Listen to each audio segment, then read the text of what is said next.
Hello and welcome to VSkap Science. I'm your host David, and today we are going to be talking about forces on an incline and how those forces change. So the first thing we need is an incline. Second thing we need is an object to rest on that incline, or in some cases actually be moving, but we'll cover that later. Now, the object is at rest and we have some pretty normal forces. Actually, the normal force is one of them, but I guess that's just a bit of a pun. Anyway, we technically have an incline, though the incline is 0 degrees, so that's not too interesting. Let's start to tilt it. Now we have an incline compared to the flat line that we had earlier. So if I had to guess, this is somewhere like 30 degrees, then we start to tilt it more and more, and right now, still nothing is happening. Actually, we'll get into why there is no change, why this eraser is not falling, even though if I take something that could roll, it would definitely roll down. But this eraser is not moving yet. But as we increase our incline, eventually, it will start to move.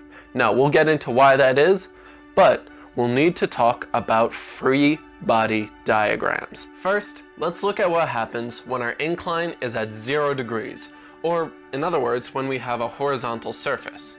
So at the moment, we have a block that is going in a constant speed in that direction. It has a constant velocity.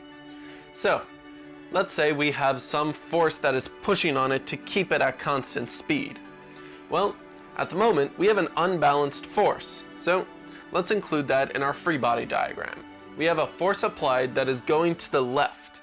Now, it is placed on the right, and you might actually be pushing from that side, but on a free body diagram, we start out with a point and we draw the arrows from the tail coming from the center.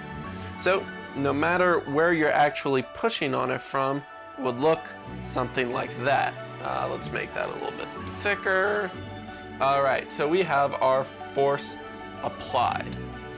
Now, this is at constant speed, as I said, so that means there must be some force pushing back in order to have a balanced force. So that force is actually going to be our force of friction. Now, I'm going to draw it in the same color in order to signify that the magnitude of these two are the same. So let's include that on our free body diagram as well. Force of friction. Now, let's say we're on Earth, so that means we must have some gravity. Now, gravity is independent of the force applied and the force of friction, so let's draw it in a different color. We have some gravity pushing down. That's not very thick. There we go. That's a little bit better. You get the point. We have gravity going down. That is our Fg, force of gravity. And, well, now we have an unbalanced force again. We have to the left, to the right, and down. So the last direction we're missing to balance out this downward force, we need an upwards force, and that is going to be our normal force. So let's label that as well. Now, let's take a look at this free body diagram. We have the force applied equals the force of friction, and our force of gravity equals our normal force. With this setup, there are two opposing forces in each dimension, but that changes when we look at an incline. Now let's look at an object on an incline at some angle, which is normally denoted by a theta. So once again, we have the same situation. Constant speed, now this time it's going up an incline, and we still have some force applied. So once again, our net force has to be 0 because we have a constant speed. If there was some acceleration, then we would have to have some unbalanced force. But right now, we're shooting for 0. So let's get this force applied. Now it has to go in the same direction that it's being applied here. So it is being applied at some angle theta, and it is still going to be at that same angle theta in the free body diagram. Now, we have a force of friction once again, but it is going to be a different value than our force applied. It is actually going to be a little bit less, so I'm going to mark it in a different color, and we'll get to why that is in just a moment. but we have our force of friction, and then let me just mark the force applied. Force applied. Now, we have two more forces, and those are the same ones we've been talking about. We have our gravitational force, which is going to be straight down. It is not going to be at some angle.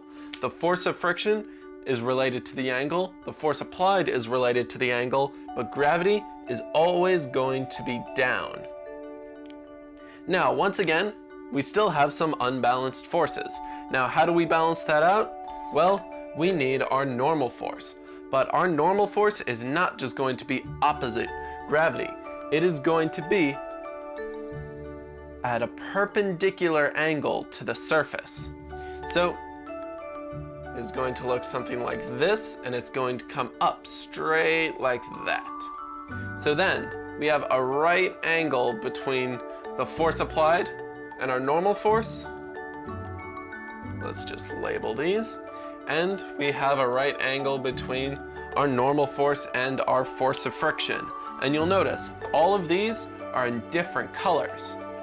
So that means none of them are actually equal to any of the others.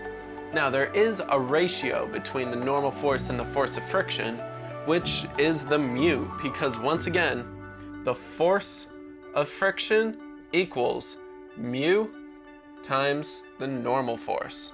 So there is some relationship between these two, and there is some relationship between our force of gravity. Let me just label that Fg and Fg. There is some relationship between Fg and Fn, but it's not a one-to-one. There's something else going on. Let's take a closer look at these free body diagrams. Now, all I did was redraw them, and I have put an axis on this one. So we have our y-axis going down and our x-axis going across. That's pretty standard. Now, in order to actually solve for all these different values, we would have to break this value, and this value into different components. So we'd have to find the x and y component of our force applied, the x and y component of our force of friction, and the x and y component of our normal force. Now, that seems like a lot of work. Let me just run down and get this marker. And really, that is a lot of work. I don't want to have to break down all those different vectors into all those different components. So there's a way to get around that. There's a way to not really cheat the system, but just make it easier. If you look, the force applied, the force of friction, and the normal force are all at right angles to each other. And the force of gravity is really the only one screwing it up. So what you can do is redraw your axes. You can shift them by theta. Now, actually, since our angle was something like this, it might actually make more sense to shift it up like that. That way, we can have, let's get rid of that. Therefore, this x-axis can just turn into a straight line at the angle theta, but now we're calling that 0. Now, we have our y-axis. If we extend that, if we have a right angle, that should go right up in the direction of the normal force. And I didn't draw it perfectly, but it's supposed to be in line. Now, we only have one force to break down into components, gravity. So we could break down gravity into our x and y components, as is normal. And suddenly, you can see what is actually going on and why the force of friction is not the same as the force applied, and why the normal force is not the same as the force of gravity. So now, in this same system, we need balanced forces. We need everything to be equal. But we have the y component of our force of gravity has to equal our normal force. Not the full force of gravity equals the normal force, but just the y component. Let's just label these x, y, negative x. And then if we twist it like that, we have negative x here, x there, y there, and negative y over there. So we have the y component of gravity equals the normal force, and suddenly the force applied has to fight two forces, some force of gravity and the force of friction. And there's actually even more interesting things that can occur if, well, change the incline some more. Now, let's look back at our board. As I said, let's go back to our board and our eraser.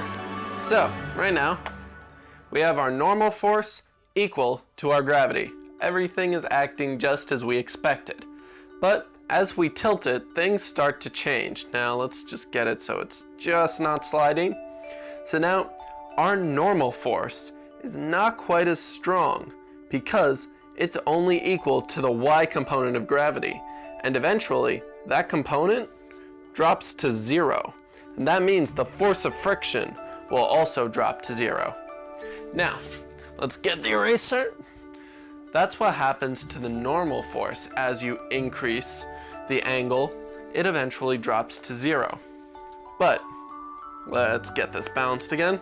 Look what happens to the x component of gravity, the component that's in this direction. As we twist, it gets larger and larger. So we have a stronger and stronger force pulling down. And eventually, once you get like this, well, you're in free fall. You've got no normal force, nothing that's actually pushing the eraser into the board, and therefore we have no friction, and gravity is just as strong as ever.